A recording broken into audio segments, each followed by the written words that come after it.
kali ini kita mau bahas nih tentang salah satu kebijakan baru yang ada di Indonesia, yaitu program makan bergizi gratis yang diluncurkan oleh pemerintah tahun 2025 sebagai salah satu strategi untuk meningkatkan status gizi masyarakat, terutama anak sekolah, ibu hamil, dan masyarakat yang kurang mampu. MBG diposisikan sebagai intervensi sosial yang penting untuk menekan angka stunting dan meningkatkan kualitas pendidikan dengan melalui pemenuhan kebutuhan gizi yang layak. Tujuan ini mencerminkan cita-cita kebijakan ideal, termasuk bagaimana negara hadir untuk memenuhi kebutuhan dasar masyarakat secara adil. Namun dalam praktiknya, pelaksanaan program ini menghadapi sejumlah kendala yang signifikan dan belum sepenuhnya selaras dengan tujuan awal kebijakan. Meskipun MBG diposisikan sebagai upaya untuk meningkatkan kesejahteraan dan pemerataan gizi, pelaksanaannya menghadapi berbagai persoalan seperti kebijakan aturan yang belum komprehensif, rantai distribusi yang lemah, sistem pengawasan, serta kontribusi masyarakat yang belum optimal. Kajian MBG dalam perspektif dinamika sosial politik mengemukakan bahwa program ini perlu memprioritaskan daerah 3T, tertinggal, terdepan, dan terluar, agar distribusi pemanfaatannya benar-benar adil dan tidak hanya mementingkan wilayah yang sudah siap. MBG sebagai kebijakan yang awalnya ideal untuk meningkatkan kesejahteraan dan kesehatan masyarakat, dalam kenyataannya menghadapi berbagai tantangan yang berdampak pada efektivitasnya. Adanya keracunan massal yang tercatat di berbagai daerah menunjukkan adanya pengawasan yang lemah terhadap dapur penyedia MBG, standar higienitas, dan tata kelola distribusi makanan.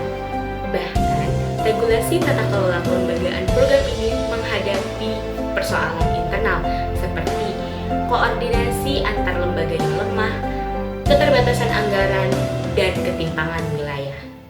Selanjutnya adalah materi keterkaitan kebijakan dengan Pancasila.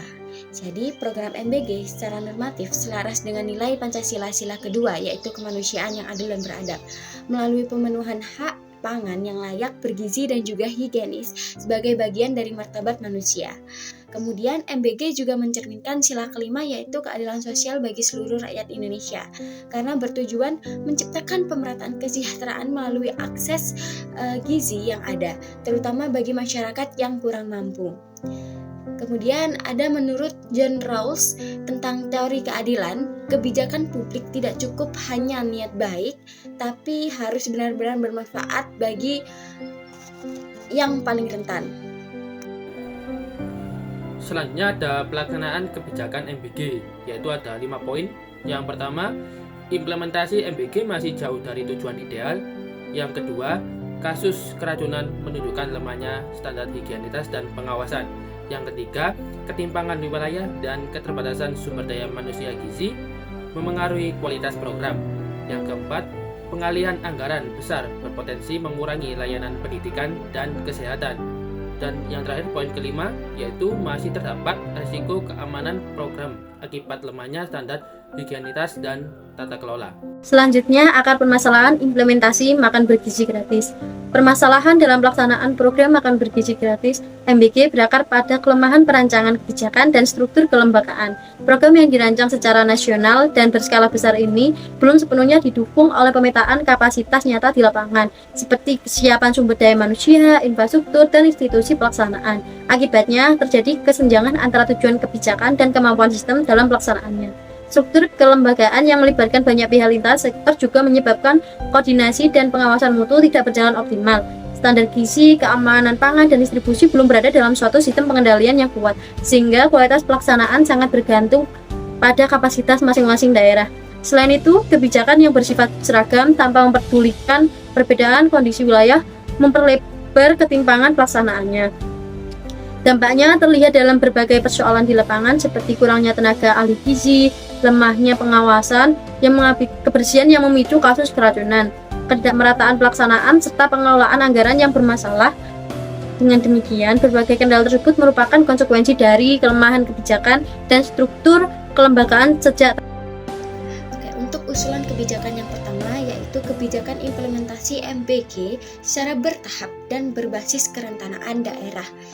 Jadi MBG bisa dilaksanakan secara bertahap dengan mengutamakan daerah-daerah dengan tingkat kemiskinan dan juga masalah stunting yang sangat tinggi. Kemudian daerah yang belum siap infrastrukturnya tidak akan dipaksakan, melainkan mereka akan didampingi hingga infrastrukturnya atau kapasitasnya layak untuk dipergunakan. Selanjutnya, penentuan wilayah prioritas dihitung berdasarkan kondisi sosial, kesiapan fasilitas, dan juga ketersediaan sumber daya lokal. 2. Mekanisme wajib melibatkan tenaga gizi dan kesehatan lokal. Untuk menjaga mutu layanan, pelaksanaan MBG perlu berada di bawah tenaga gizi dan tenaga kesehatan yang memiliki kompetensi sesuai standar seperti ahli gizi atau dokter. Juga adanya keterlibatan tenaga profesional lokal yang berperan sebagai perencanaan menu, pengawasan kualitas makanan, dan evaluasi pelaksanaan di lapangan.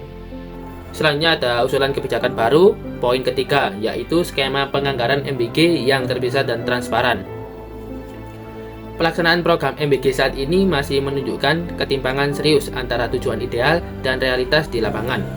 Sorotan utama tertuju pada rentetan kasus keracunan makanan massal akibat rendahnya standar higienitas di dapur-dapur umum, yang kini memaksa pemerintah mewajibkan sertifikat kebersihannya. Masalah ini diperparah oleh ketimpangan infrastruktur antara perkotaan dan daerah terpencil, yang minim akses air bersih serta fasilitas penyimpanan yang layak. Ditambah lagi banyaknya tenaga perencana menu yang ternyata bukan ahli gizi. Lebih jauh lagi, program ini menimbulkan masalah fiskal yang signifikan karena menyedot hampir 20% anggaran pendidikan dan 7% anggaran kesehatan. Pengalian dana yang sangat besar ini memunculkan kekhawatiran kritis karena berpotensi mengorbankan kualitas layanan pendidikan dasar, kompensasi tenaga pendidik, serta kapasitas sistem kesehatan masyarakat secara luas. Yang terakhir, mekanisme kontrol publik berbasis komunitas sekolah. Pengawasan pelaksanaan makan bergizi gratis dapat diperkuat melalui pelibatan komunitas sekolah seperti orang tua dan komite sekolah sebagai pengawas langsung kualitas layanan. Mekanisme pelaporan yang sederhana dan mudah diakses memungkinkan permasalahan terdeteksi lebih dini serta mendorong perbaikan berkelanjutan. Pendekatan ini juga memperkuat peran masyarakat dalam memastikan program berkelanjutan sesuai dengan tujuannya. Terima kasih.